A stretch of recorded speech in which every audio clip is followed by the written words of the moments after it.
Tujuan turis Muslim bukan lagi Malaysia, tapi Indonesia.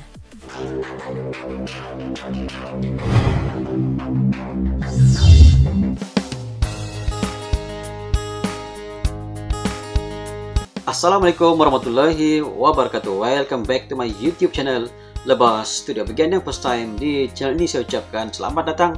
Welcome to my YouTube channel. Selamat bergabung di channel ini. Bagi anda yang belum subscribe ini channel, saya ucapkan terima kasih. Salam persahabatan, salam perdamaian, salam sejahtera kepada anda yang tengah menonton video dalam channel ini. Sebagai makluman, Lebas Studio merupakan channel YouTube daripada Sabah Malaysia dan lebih berkonten video reaction, guys. Dan baru-baru ini ada subscriber saya bertanya, "Bang, kenapa Sabah ada bendera sendiri? Kenapa tidak guna satu bendera?" Sebagai makluman, Malaysia ada 14 buah negeri. Daripada Perlis sampai ke Sabah ada 14 buah negeri. Setiap negeri mempunyai bendera masing-masing. Setiap kali acara sukan di Malaysia ataupun perhimpunan untuk ke semua negeri yang ada dalam Malaysia, maka akan berkibarlah 14 bendera itu. Untuk menyatukan semua bendera itu, disatukan dalam satu bendera, itu bendera Malaysia. Setiap negeri di Malaysia mempunyai pemerintah masing-masing yang dipanggil sebagai Ketua Menteri. Di Malaysia, ketua kepada semua Ketua Menteri ini dipanggil Perdana Menteri. Itu sedikit gambaran tentang hierarki pemerintahan yang ada di Malaysia. Untuk mengawal kuasa Perdana Menteri itu adalah kuasa Sultan. Pada kali ini, Lebas Studio tertarik dengan satu video yang berjudul "Inilah 4 fakta turis lebih suka datang ke Indonesia ketimbang Malaysia." Wow. Dan sebelum itu, video ini saya dapat daripada channel Matahari Senja. Seperti biasa, jangan lupa berikan sokongan dan dukungan kepada channel Matahari Senja dengan memberikan subscribe, like, share, dan juga komen-komen yang mempena, guys. Tanpa basa-basi, guys, ayo kita sama-sama simak video ini dengan kiraan 3, 2, 1, go!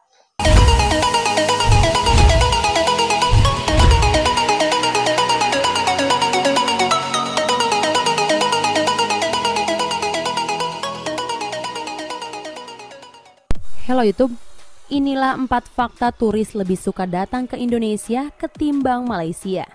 Iya, baik Indonesia maupun Malaysia sejatinya memiliki banyak kesamaan karena satu rumpun dan berada di daerah yang berdekatan. Begitu pula masalah pariwisata. Kedua negara ini juga sering memiliki tempat kunjungan yang hampir sama. Bahkan, tak jarang banyak turis yang sempat bingung membedakan Indonesia dan Malaysia. Namun siapa sangka, faktanya pariwisata Indonesia lebih diminati ketimbang tetangga sebelah. Ada berbagai faktor yang mempengaruhinya, mulai dari masalah dana promosi yang ugal-ugalan hingga perbedaan biaya hidup yang mencengangkan. Info selengkapnya, simak ulasan berikut ini. 1. Tujuan turis Muslim bukan lagi Malaysia, tapi Indonesia. Tepatnya tahun 2013-an lalu, sempat viral mengenai survei banyaknya pengunjung mancanegara Muslim yang lebih memilih Malaysia ketimbang Indonesia.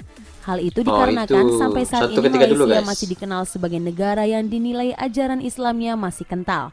Belum lagi wisata di sana kebanyakan juga bernuansa religi. Namun rupanya keadaan tersebut sudah berbalik. Hal itu dibuktikan dengan jumlah wisatawan Timur Tengah yang datang di Indonesia di tahun 2016 sebanyak 240.000 jiwa. Jelas sangat jauh dibandingkan Malaysia yang hanya sekitar 180.000 jiwa. Bisa dibilang, Indonesia sekarang jauh lebih ramah buat para wisatawan Muslim Timur Tengah. 2. Di saat kunjungan wisatawan negara lain redup, Indonesia malah berjaya. Fakta lain yang mendukung semakin majunya pariwisata Indonesia dengan Malaysia adalah berdasarkan penurunan statistik jumlah pengunjung yang datang. Berdasarkan data BPS, Indonesia mengalami peningkatan pengunjung sebesar 19,34% pada 4 bulan awal ketimbang tahun lalu. Hal ini tentu tidak sebanding dengan Malaysia yang justru malah 0,5% dari tahun ke tahun. Ternyata, tidak hanya negeri jiran, bahkan Singapura pun mengalami dampak yang sama. Bayangkan saja, Singapura mengalami kenaikan hanya sebesar 4,4% ketimbang tahun lalu.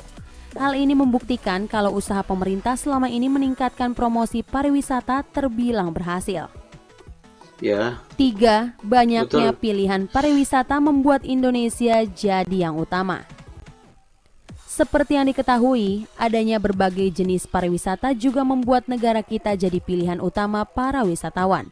Apalagi mengingat di setiap daerah yang dikunjungi di Indonesia selalu ada budaya yang sangat berbeda. Alhasil, jangan kaget kalau banyak negara yang lebih kepincut dengan Indonesia ketimbang Malaysia yang isinya mungkin itu-itu saja. Belum lagi masalah biaya. Mungkin benar ongkos transport lumayan mahal, namun kalau dilihat kurs yang ada di Indonesia, pastinya para turis lebih betah di sini karena harganya yang murah-murah. Selain banyak pilihan, harganya sangat terjangkau lagi. Jadi wajar kalau ke Indonesia. 4. Biaya promosi Indonesia hampir setara dengan yang ada di Malaysia. Ketimbang negeri jiran, sejak beberapa tahun yang lalu biaya promosi Indonesia bisa dibilang sangat terpuruk. Bayangkan saja, pada tahun 2014 saja biaya promosi Indonesia hanya 1/12 milik Malaysia. Hingga pada akhirnya dilakukan pembenahan-pembenahan, alhasil di tahun 2017 ditetapkan biaya promosi Indonesia naik hingga 3 kali lipat.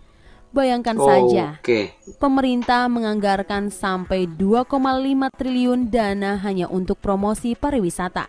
Jadi bukan hal yang aneh kalau saat ini banyak iklan atau banner tentang pariwisata mengenai Indonesia yang ditemukan di negara-negara lain. Alhasil, kini Indonesia tidak lagi masuk dalam posisi buntut masalah promosi. Nah, itulah beberapa fakta yang membuktikan kalau pariwisata Indonesia saat ini tidak kalah dengan negeri tetangga. Ya, secara bertahap namun pasti, kini nama Indonesia sebagai surga dunia. Tentu itu semua mesti dibarengi dengan perilaku para penduduknya agar lebih peduli pada lingkungan dan menjaga alam. Semoga informasi tadi dapat menambah wawasan Anda. Jangan lupa like, share, and subscribe ya. Ya, jangan lupa subscribe guys. Demikianlah video daripada channel Mentai Senja guys. 4 fakta turis lebih suka datang ke Indonesia ketimbang Malaysia. Fakta pertama mengatakan turis muslim. Turis muslim beralih ke Indonesia ketimbang Malaysia pada ketika ini. Faktor utama kenapa turis muslim lebih pilih Indonesia pada ketika ini karena Indonesia mempunyai berbagai tempat wisatawan guys. Dan di Malaysia walaupun banyak tempat wisata yang menarik, namun pertama sekali kita melihat dasar di Malaysia berbeza berbanding di Indonesia. Perkara ini sedikit sebanyak boleh memperlambatkan proses para wisatawan untuk hadir.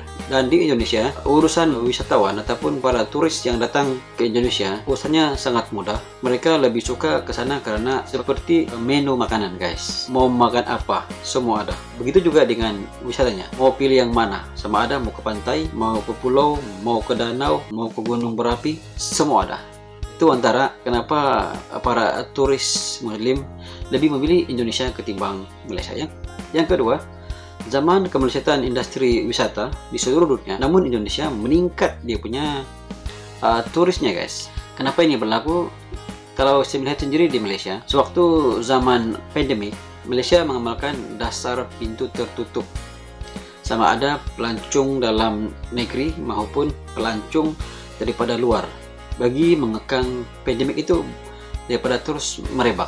Tahun 2022 bermula 1 April baru-baru ini baru pintu Malaysia dibuka kepada turis luar untuk masuk ke Malaysia untuk melihat wisata yang ada di Malaysia. Itu penyebab utama kepada kenapa di Malaysia persen pengunjung semakin lama semakin berkurangan karena zaman pandemik Malaysia mengamalkan dasar tertutup. Namun baru dibuka pada bulan April yang lalu. Yang ketiga, Indonesia banyak pilihan tempat wisata. Tidak boleh dipertikai lagi, Indonesia memang mempunyai tempat wisatawan yang sangat banyak. Mau pilih yang mana? Mau pilih pulau, mau pilih danau, mau pilih pantai, mau pilih gunung berapi, mau pilih, semua ada di Indonesia guys. Ditambah lagi oleh harganya yang sangat berpatutan dibandingkan dengan di Malaysia. Memang di Malaysia harganya agak sedikit mahal berbanding di Indonesia. Itu juga adalah puncak kenapa para wisatawan berkurangan datang ke Malaysia, karena mereka memikirkan apa yang ada di Malaysia semua ada di Indonesia, dan ada setengah-setengah yang ada di Indonesia tidak ada di Malaysia. Jadi mereka lebih memilih untuk hadir ke wisatawan Indonesia berbanding ke Malaysia. Yang keempat, promosi. Promosi di Malaysia dan juga di Indonesia sama-sama berlaku. Namun keberkesanan promosi di Indonesia itu lebih menguntungkan Indonesia karena lebih diterima oleh warga luar, yang menyebabkan pengembangan industri wisata di Indonesia semakin lama semakin berkembang maju. Itu sebagian daripada pandangan Lebah Studio. Mungkin Anda mempunyai pandangan sendiri terkait dengan video ini. Anda boleh komen di bawah guys. Sekian, jumpa lagi di video yang akan datang. Assalamualaikum, bye bye.